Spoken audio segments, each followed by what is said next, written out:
Boa noite, amados irmãos, amadas irmãs. Hoje à noite nós vamos ter comunhão sobre a primeira epístola de João, capítulo 5.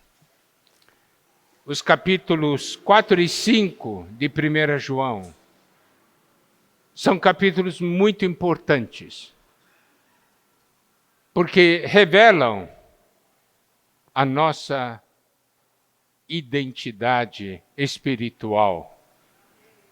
Nesses dois capítulos é mencionado que nós somos nascidos de Deus. Isso é o que você é, alguém nascido de Deus. Em 1 João 4, versículo 7, diz assim: Amados, amemo-nos uns aos outros, porque o amor procede de Deus, e todo aquele que ama é nascido de Deus e conhece a Deus. E 1 João capítulo 5, versículo 1, diz: Todo aquele que crê que Jesus é o Cristo é nascido de Deus. Todo aquele que ama ao que o gerou, também ama ao que dele é nascido. Esse versículo é um versículo maravilhoso, porque ele mostra etapas da nossa vida espiritual. Primeiramente, aqui ele diz assim: todo aquele que crê que Jesus é o Cristo. Esse crer, amados irmãos, amadas irmãs, não é simplesmente algo de que tomamos conhecimento. Ah, você crê que Deus existe? Ah, eu creio que Deus existe. Não é uma questão de crer que Deus existe, é uma questão de crer que Deus é Deus. É diferente, os irmãos percebem? E aqui fala, aquele que crê que Jesus é o Cristo. Muitas pessoas sabem, Jesus um dia viveu na terra, eu creio nisso. Mas esse tipo de crer não muda a vida de ninguém. Mas quando nós cremos, isto é, exercitamos a nossa fé e conhecemos o Senhor, esse crer gera algo maior. Porque crer não é simplesmente saber, crer é confiar e depender. Isso é algo que muda nossas vidas.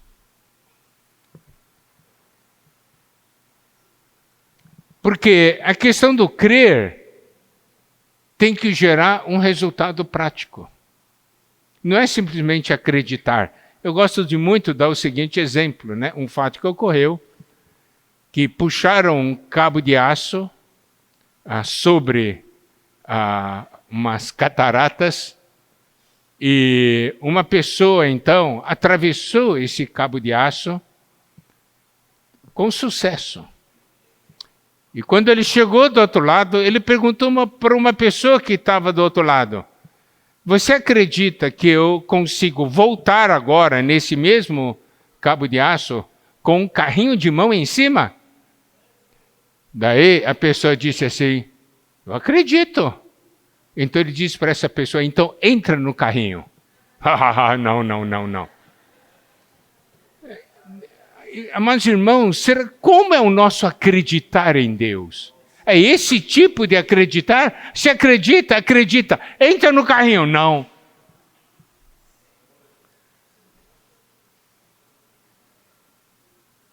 Nós cremos porque um dia Deus se revelou a nós. Nós cremos porque um dia sua palavra nos alcançou. E nós passamos a confiar nele. Nós passamos também a depender dele. E aqui diz alguma coisa muito importante nesse versículo 1. Todo aquele que crê que Jesus é o Cristo é nascido de Deus. Isto é, quando nós cremos no Senhor, cremos no Evangelho, nós nascemos de novo, não é? Nós nos tornamos filhos de Deus porque fomos nascidos de Deus. Eu creio que nós que estamos aqui sentados, nós experimentamos esse novo nascimento quando nós cremos no Evangelho e aceitamos o Senhor Jesus como nosso Salvador. Mas esse versículo diz algo mais. Todo aquele que crê que Jesus é o Cristo é nascido de Deus. E todo aquele que ama ao que o gerou, também ama ao que dele é nascido. Isso mostra uma coisa, quando nós nascemos de Deus, há uma consequência muito natural, que é nós amamos a Deus. Correto? Então, por quê? Porque fomos nascidos dele, Deus nos ama, Deus cuida de nós. É como um bebê nasce, né? A mãe cuida e o bebê ama a mãe. É algo muito natural. Mas aqui diz, todo aquele que ama ao que o gerou, também ama ao que dele é nascido. Então mostra que não somente nós amamos a Deus, mas também amamos a todos aqueles que são nascidos de Deus. Isto é, amamos os nossos irmãos. Por quê? É fruto do nosso esforço? Não. Isso é resultado da vida divina que habita em nosso interior, porque nós nascemos de Deus. Quando alguém crê no Senhor, você não precisa ensinar ele a amar a Deus. Quando crê no Senhor, ama a Deus e não precisa ensiná-lo a amar os irmãos. Ele ama os irmãos. Certo? Isso é resultado dessa vida divina. Então, isso é algo muito importante para essa visão da igreja como corpo. Isso é algo muito importante sobre a vida da igreja. Nós, na semana passada, falamos sobre exatamente o amor. Sem amor, não há vida de corpo. Sem amor, não há vida da igreja. E porque nós nascemos de Deus, nós amamos irmãos. Amamos a Deus e amamos irmãos. Correto? Então, o nosso amor não se limita a somente aqueles que nasceram de Deus que se reúnem conosco. Nosso amor é para todos os que são nascidos de Deus. Porque são nossos irmãos. Não é verdade? É isso aqui que esse versículo diz. Ama ao que o gerou e também ama ao que dele é nascido. Eu não posso amar impondo algumas regras. Significa o quê? Eu vou só amar aqueles que estão no meu grupo de relacionamento. Ou eu vou amar aqueles que têm o mesmo status social que eu. Ou amar aqueles que são da mesma raça. Não é nada disso. O princípio, o critério do amor é: se é nascido de Deus, nós amamos. Correto? Então, esse é um princípio muito importante. E aí, no versículo 2, também nos é dito algo que diz assim: nisto conhecemos que amamos os filhos de Deus, quando amamos a Deus e praticamos os seus mandamentos. Isso mostra a relação que existe entre amar os filhos de Deus, amar a Deus e praticar os seus mandamentos, praticar a palavra de Deus. O meu amor pelo irmão é um reflexo do meu amor por Deus. certo? Também é um reflexo de quê? De que eu guardo, eu obedeço à palavra de Deus. Então, irmãos, a Bíblia diz aqui de uma maneira muito clara: se você ama Deus, você vai amar o irmão. Se você guarda a palavra de Deus, você vai amar o irmão. Se você obedece a Deus, você vai amar o irmão. Isso quer dizer o quê? Isso quer dizer que, se eu não amo a Deus, eu não amo também meu irmão. Se eu não guardo a palavra de Deus, eu também não amo a meu irmão. Está vendo? Todas essas coisas estão intimamente relacionadas. Quando você percebe isso, porque você tem a vida divina, você vai desejar, nessa vida divina, viver na comunhão divina, viver na comunhão com Deus, e de uma maneira muito natural, o amor de Deus vai fluir das nossas vidas, vai fluir do nosso ser. E ainda mais, se nós não amamos e não obedecemos a Deus, não somos somente nós que recebemos os danos, os irmãos também recebem os danos. Por quê? Porque se eu não amo e guardo a palavra de Deus, eu já não vou dar mais atenção aos irmãos. E quando o irmão necessitar de mim, eu não estarei disponível. Correto? Então a minha condição influencia na condição dos irmãos. Mas se eu amo o Senhor e eu guardo a palavra de Deus, todos são abençoados. Você quer ser bênção para os irmãos? Ame a Deus e guarde a palavra de Deus. Isso faz toda a diferença. E aí, lembre-se sempre, nós somos nascidos de Deus. Eu quero dar um pequeno exemplo, tá? Deus é amor, não é isso? Então, se eu sou nascido de Deus, o amor flui da minha pessoa, porque isso faz parte da natureza divina. Vou contar um fato que aconteceu na fazenda. Minha mãe, lá na fazenda, criava muitas galinhas e criava também patos, né? Só que galinhas, sempre tem alguma galinha choca. Então, pega os ovos, né, e põe, dá para a galinha chocar. Mas é difícil encontrar pata choca. Então, o que a minha mãe fez? Pegou os ovos das patas, né, e deu para uma galinha chocar. E os patinhos nasceram. E aí, era interessante.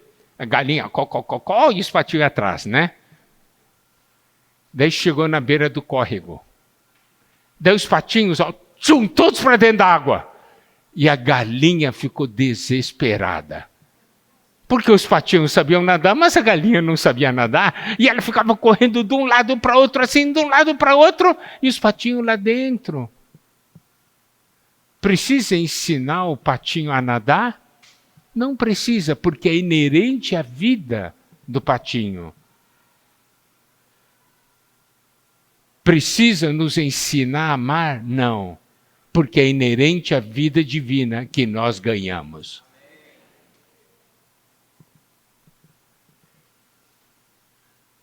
O poder de amar não é algo que você busca fora, querido irmão.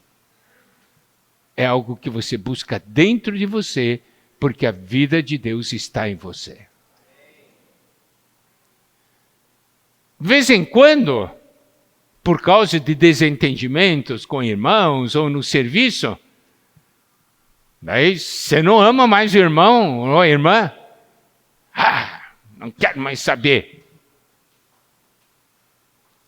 Isso é porque está na carne.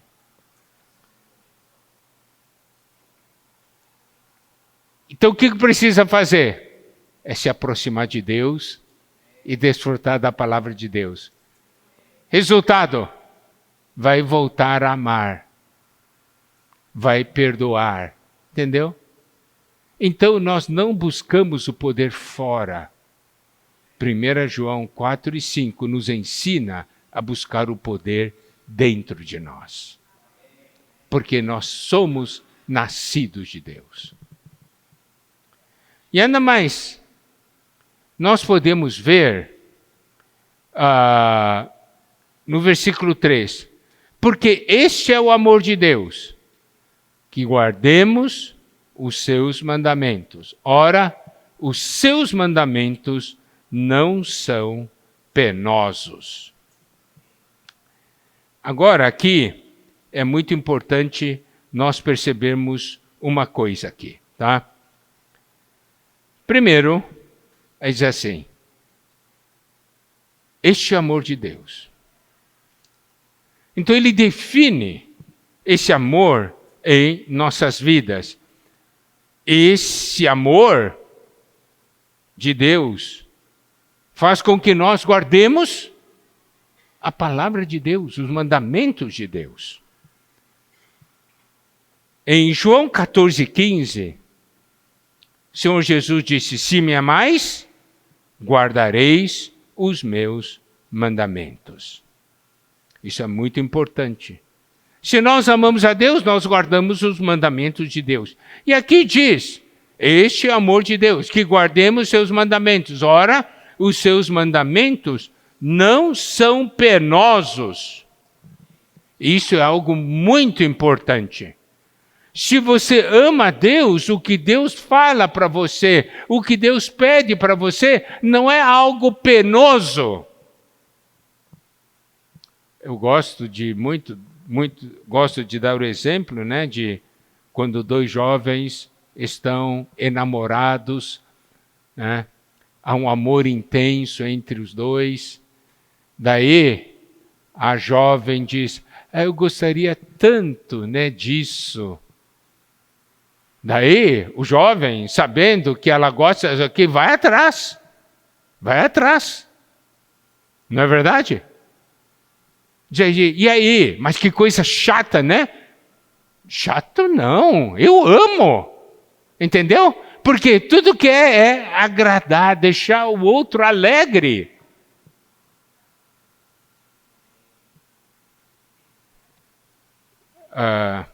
Isso manifesta-se muito na questão na gravidez, né?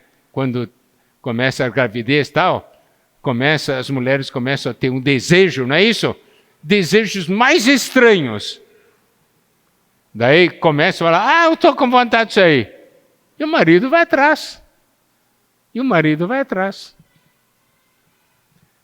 Eu não tive muito esse problema, por quê? Porque algumas coisas que a Rebeca queria só tinha lá na China. Mas, bom, eu não tenho jeito de ir lá, né? Mas não quer dizer que eu não dava atenção, entendeu? Então, se Deus fala uma coisa para você, Mauro, se Deus pedir alguma coisa para você, é para o seu bem ou é para o seu mal? É para o seu bem. Então, por que se eu vou achar penoso algo que é para o meu bem? Não é? Mas muitos acham, eu tenho que guardar isso aí, Ele falou, é isso aí. Porque Deus disse, se você não guardar isso aqui, você vai sofrer. Eu não quero que você sofra.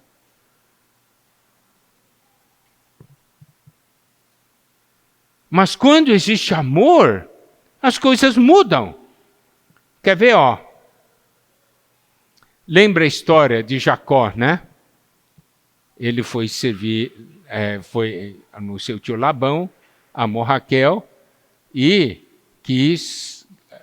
pediu a Raquel, daí disse, não, você tem que me servir 7 anos, certo? Olha só, Gênesis 29 e 20. Gênesis 29 e 20 diz assim, por amor a Raquel, serviu Jacó 7 anos. Olha, 7 anos, não é brincadeira.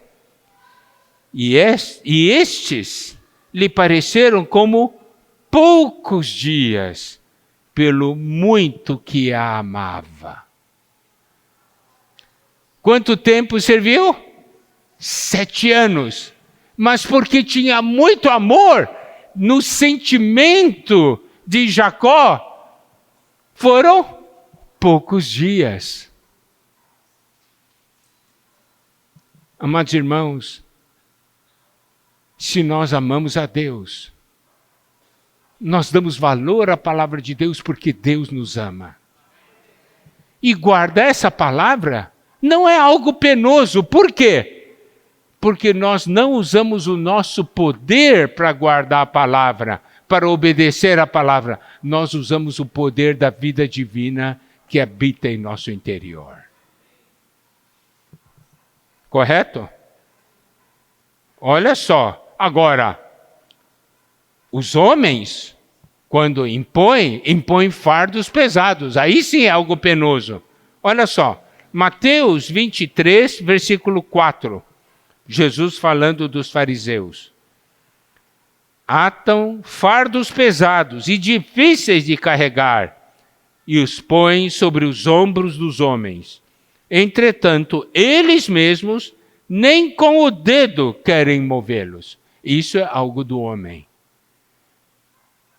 Entende? As regras do homem, as imposições do homem, são coisas pesadas, difíceis de carregar, mas a palavra de Deus não. Aqui diz, seus mandamentos não são penosos. Isso é muito importante. Olha só, nós muitas vezes nos sentimos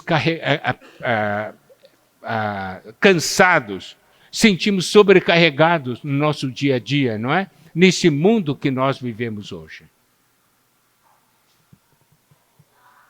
E olha o que o Senhor Jesus diz para nós em Mateus 11, dos versículos 28 a 30.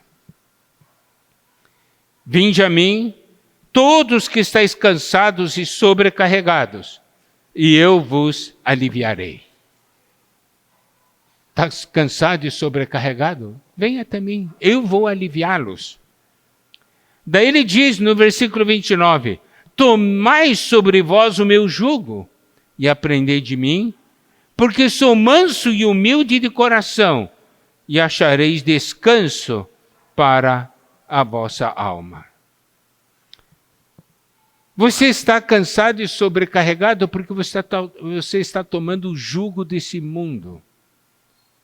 O mundo está lançando as coisas sobre você para que você puxe as coisas desse mundo.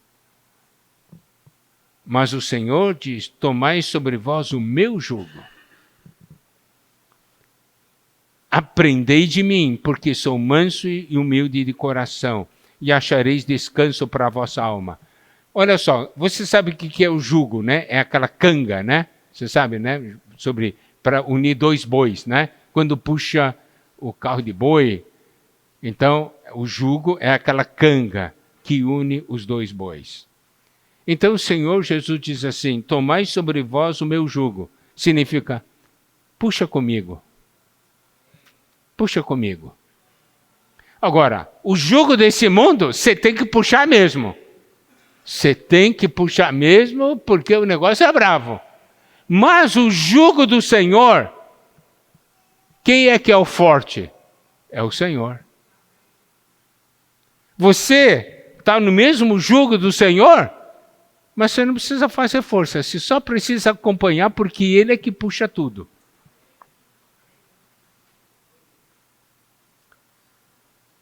Eu me lembro, lá na fazenda, quando tinham que carregar alguma coisa pesada, né?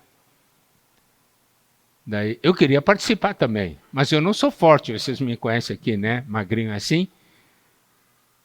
Mas eu tinha que participar. Tinha que participar por quê? Por exemplo, né? Para dar um exemplo. Vamos carregar essas coisas? Vamos. Só que, na verdade, o pessoal carregava, eu ia junto, eu só punha a mão junto ali, porque eles é que usavam toda a força. Os irmãos compreendem? Algumas vezes pedimos para nossos filhos, né? Ajuda papai aqui a carregar, eles são pequenos. Então eles vão e eles fazem, mas toda a força somos nós que fazemos.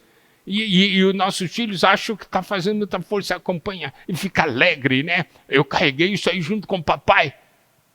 Então o Senhor diz assim, tomai sobre vós o meu jugo. E o versículo 30, porque o meu jugo é suave, meu fardo é leve.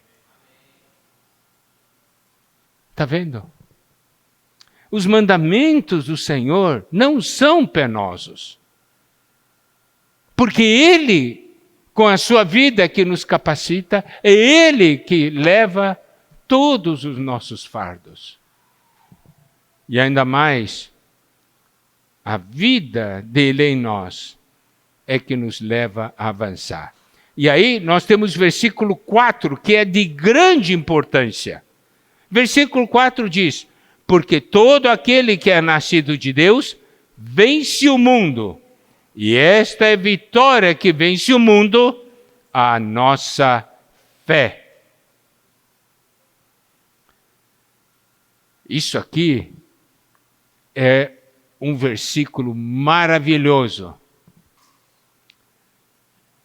Isso é uma afirmação. Porque todo que é nascido de Deus vence o mundo.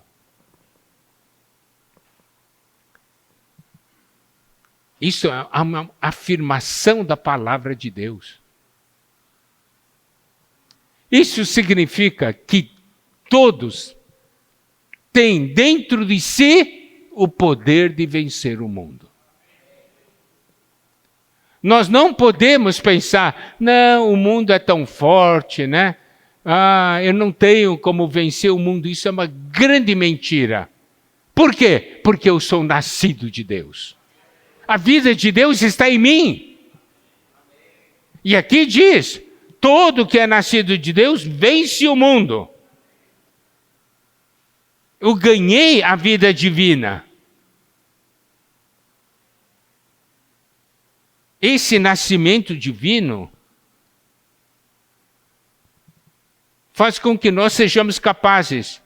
E eu tenho que ter confiança nessa vida divina que habita em mim.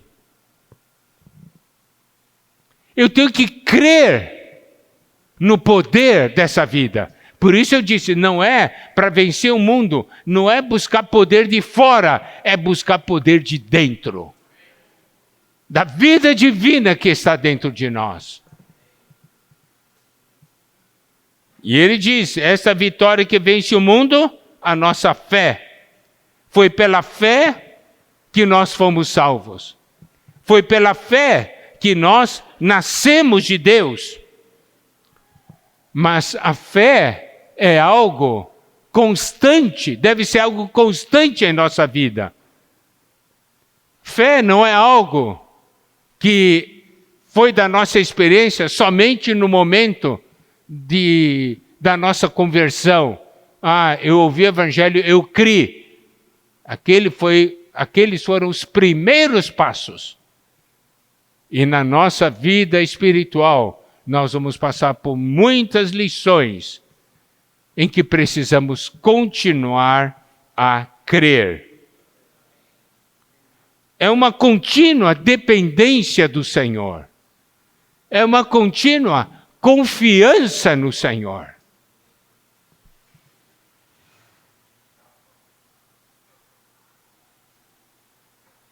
Essa vida de Deus em nós é a vida que vence as pressões e tentações do mundo.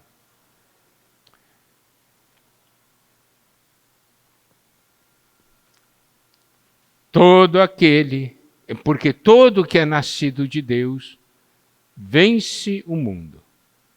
E esta vitória que vence o mundo, a nossa fé. Versículo 5. Quem é que vence o mundo, senão aquele que crê ser Jesus, o Filho de Deus. Então, você pode ver, nós vencemos por causa daquilo que nós somos. Somos filhos de Deus e temos a vida de Deus. O que nós precisamos é aprender a viver por meio dessa vida que está em nós. Irmãos, é assim que Deus vai trabalhando a realidade no nosso interior. Todos nós passamos por problemas, não é verdade? Dificuldades, todos nós. E essas dificuldades que Deus permite que chegue até nós, é para que nós possamos exercitar a nossa fé. Exercitar a confiar em Deus. Exercitar a depender de Deus. Exercitar a descansar em Deus.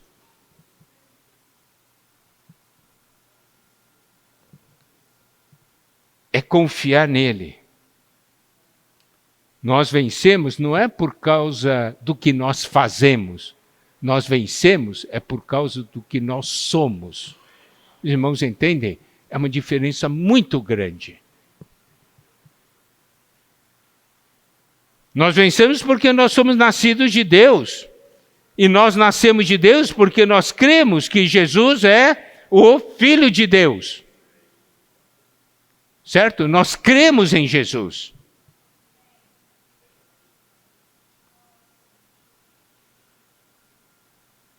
Nós vencemos porque Cristo venceu. E esse Cristo que venceu habita em nosso interior. João 16, 33. João 16, 33 diz assim: Estas coisas vos tenho dito, para que tenhais paz em mim. No mundo passais por aflições, mas tende bom ânimo. Eu venci o mundo. Aqui ele diz, tenhai paz em mim. E é nele também que nós temos a vitória. Louvado seja Deus. Quer ver sobre também essa questão da vitória sobre Satanás?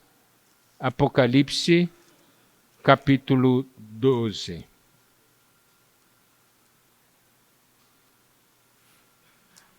A partir do versículo 10, diz assim: Então ouvi grande voz do céu proclamando: Agora veio a salvação, o poder, o reino do nosso Deus e a autoridade do seu Cristo.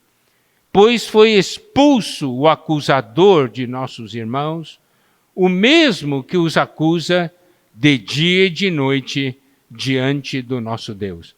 Apocalipse revela para nós os tempos finais.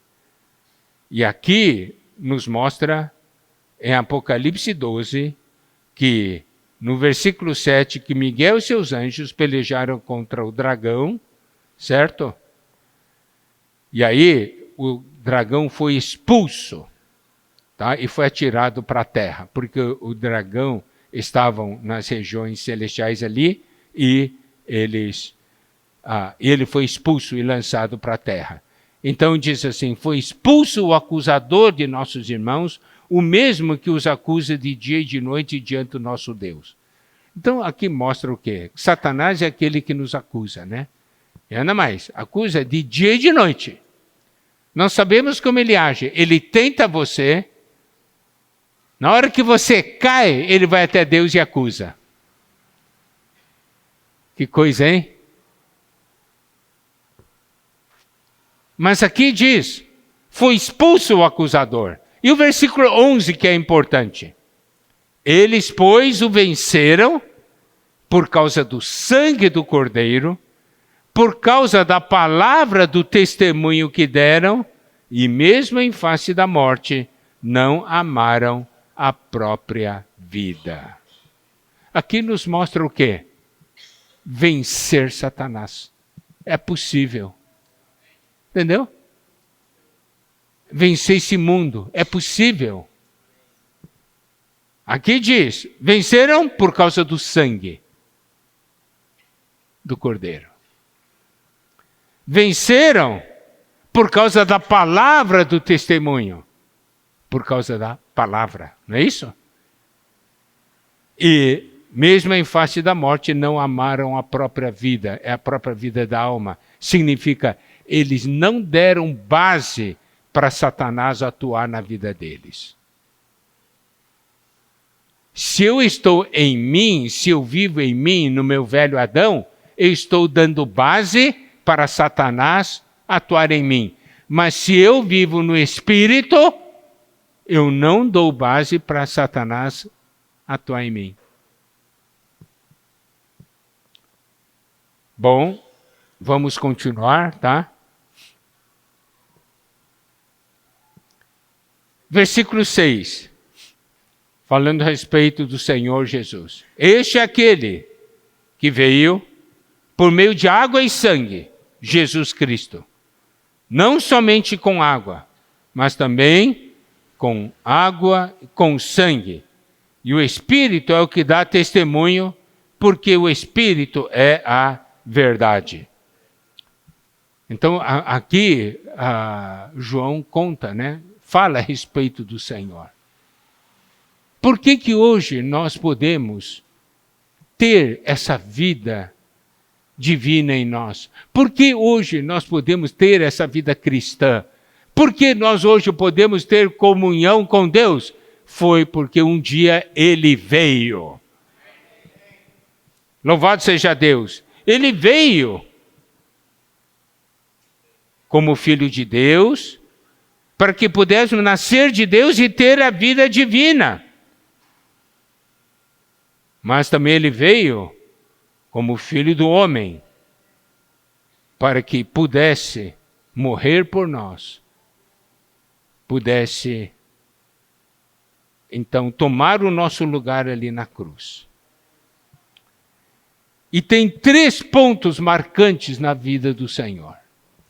3 pontos marcantes.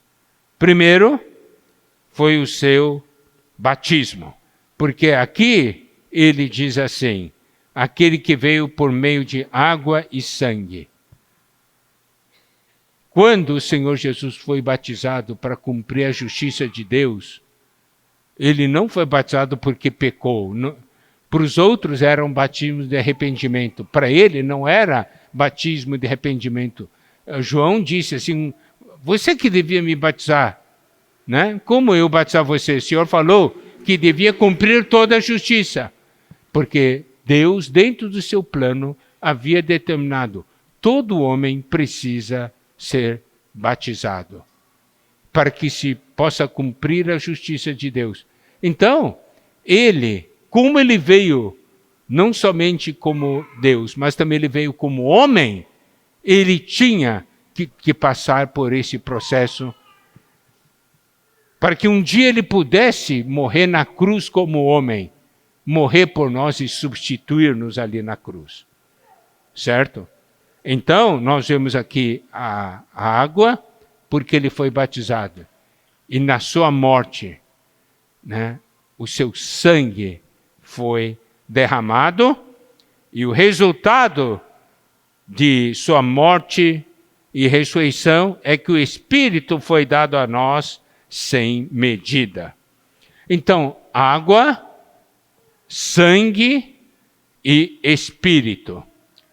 A água é para terminar, agora aplicando para nós, né? A água é para terminar com as pessoas da velha criação.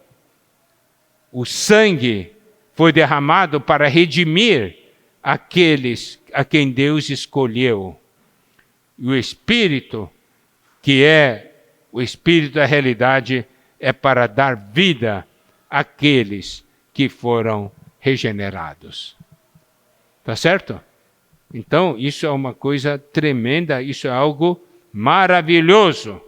Aqueles que nascem de Deus se tornam seus filhos, e então têm um viver como filho de Deus.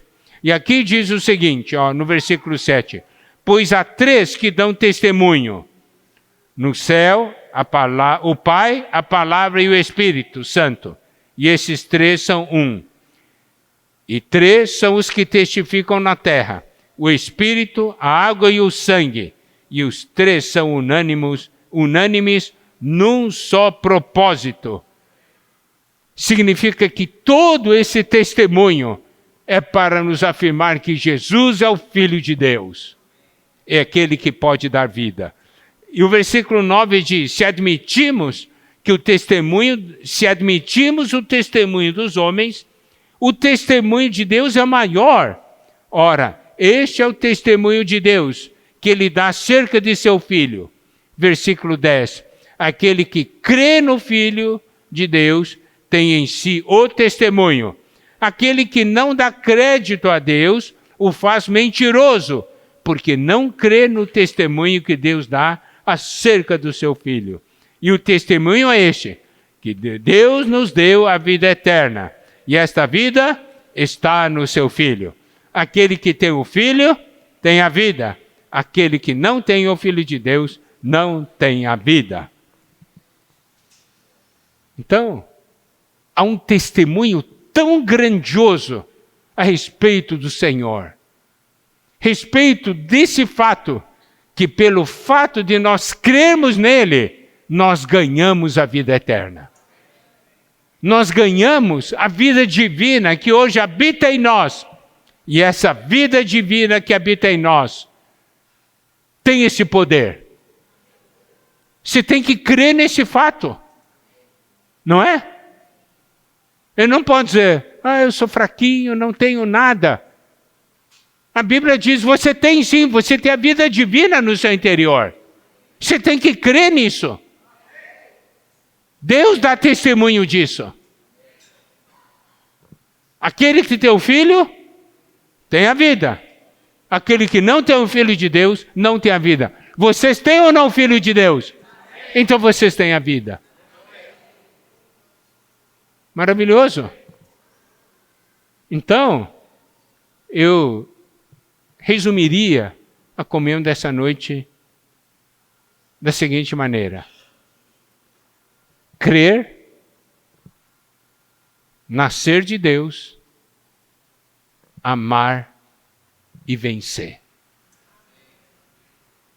É isso aí. Por quê? Porque eu tenho o Filho de Deus em mim. Eu ganhei a vida eterna. Amém? Que o Senhor possa nos abençoar. Amanhã ali na chácara nós vamos tocar a segunda metade desse capítulo, concluindo então a comunhão de 1 João. Amém? Amém.